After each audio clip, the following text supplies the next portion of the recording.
گل شوخ ستمدار من دست گل میوه باغ باره میوه گرفت سیب و درشم می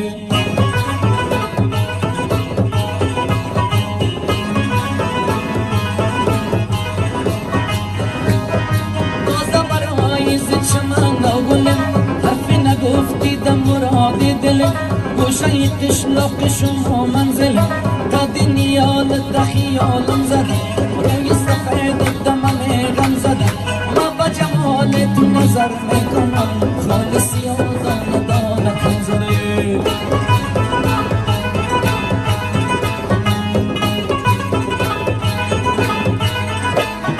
از دور سفیدی میکنه گردنه مستی گل گلاب از خندیدنه خانه خراب کده پاچیدنه خال مشکین در بیاز گردنه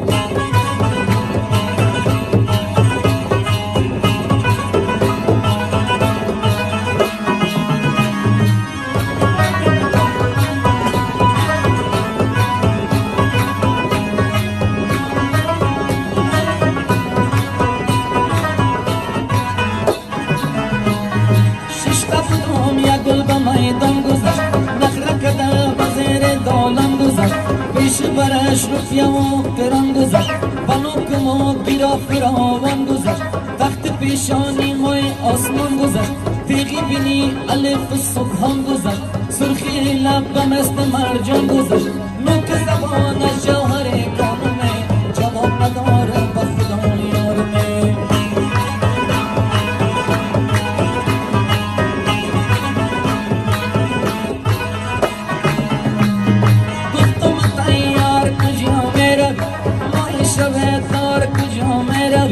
در شب تاریک چراغ کنم در شب مهتاب کجا میروی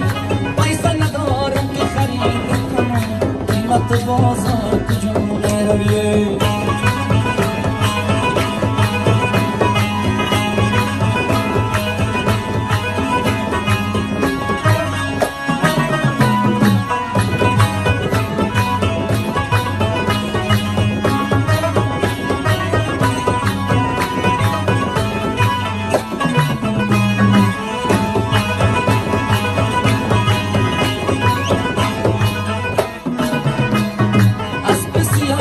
نزینت کد یک دل ابرار کجا میروی هر خانه شترهای پا میری یار دل آزار کجا میروی پشت خانه تو ناجوره افتیده دیدن بیمار کجا میروی بار خانه شرشره آبشار تشنه بجای بار کجا میروی